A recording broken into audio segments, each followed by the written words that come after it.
So hello dear friends, स्वागत है आप सभी का आज के इस नए वीडियो में। तो आज हम करने वाले हैं राम वृष्य बेनपुरी बाल गोविंद भगत का कहानी। ठीक है, सो चलो स्टार्ट करते हैं। सो राम वृक्ष बेनपुरी जो हैं उनके बारे में भी तो थोड़ा जान लेते हैं भैया कि वो कौन थे, कहाँ से आए थे एंड कहाँ जन्म हुआ था उनका। ठीक है, सो उनका जन्म बिहार के मुजफ्फरपुर जिले मुजफ्फरपुर में हुआ था। ठीक है, जो कि मतलब बेनीपुर गांव में हुआ था। सो कब हुआ था? तो 1889 में हुआ था। बचपन में ही माता पिता का निधन उनका हो गया था एंड उन्होंने जो है मतलब 10वीं तक की है ना मतलब शिक्षा प्राप्त की 1920 में एंड 1968 में उसकी मृत्यु हो गई, उनकी मृत्यु हो गई। ठीक है, सो चलो स्टार्ट करते हैं। तो बाल गोविंद भगत जो है बेसिकली मतलब एक बूढ़े आदमी के बारे में बताया गया है। ठीक है, जो कि मतलब गाना वगैरह गाते हैं, बांसुरी वगैरह बजाते हैं, ऐसा ही है। एंड उसके बाद उनका जो है मतलब इकलौता बेटा रहता है एंड उसका कैसे मृत्यु हो जाता है। ठीक है, सो यही सब हम लोग जानेंगे। तो बाल गोविंद भगत मंझले कद के गोरे चिट्टे आदमी थे। उनकी उम्र 60 वर्ष के ऊपर थी। बाल भी उनके जो है पक गए थे। लंबी दाढ़ी वो जो है नहीं रखते थे। कपड़े बिल्कुल जो है मतलब कम पहनते थे। ऐसा नहीं था कि मतलब कपड़े नहीं पहनते थे, मतलब कम कपड़े पहनते थे।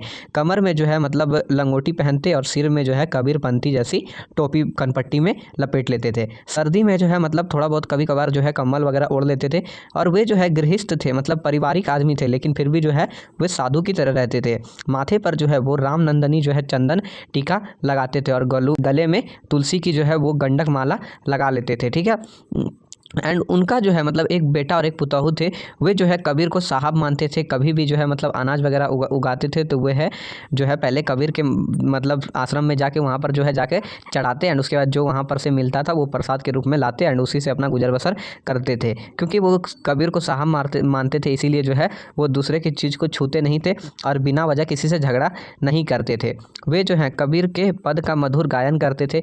आषाढ़ के दिन में जो है वो मतलब सावन से पहले जो आषाढ़ होता है उसके दिन में जो है वो आषाढ़ के दिन में जब समूचा गांव जो है वो काम कर रहा होता है खेतों में, तब बाल गोविंद जो है वो पूरा शरीर जो है कीचड़ में लपेट लेते हैं रोपनी करते टाइम और अपना मधुर गाना जो है वो गाते हैं। ठीक है, और भादों की अधियारियों में उनकी जो है खंजरी बजाते हैं।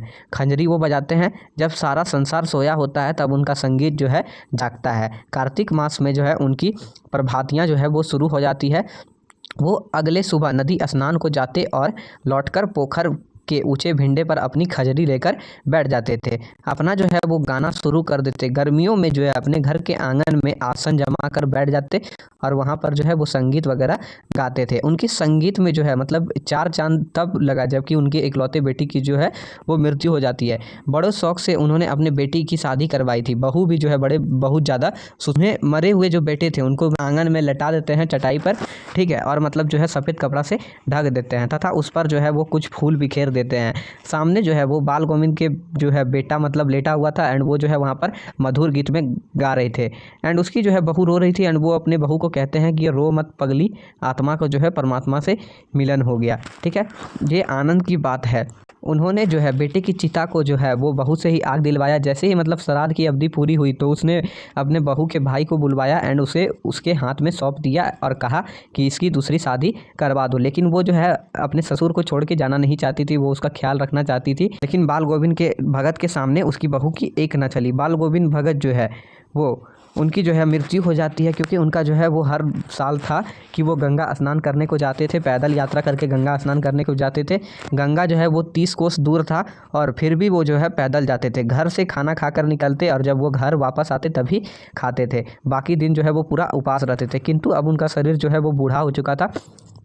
इस बार लौटे तो उनकी तबीयत ख़राब हो गई और उनकी जो है मतलब तबीयत ख़राब हो जाती है, जिसके कारण कि वो शाम में गीत गाते हैं एंड सुबह में उनकी मृत्यु हो जाती है। तब पता चला कि बाल गोविंद भगत जो है वो मर चुका है। ठीक है, सो चलो मिलते हैं अगली वीडियो में, तब तक के लिए बाय।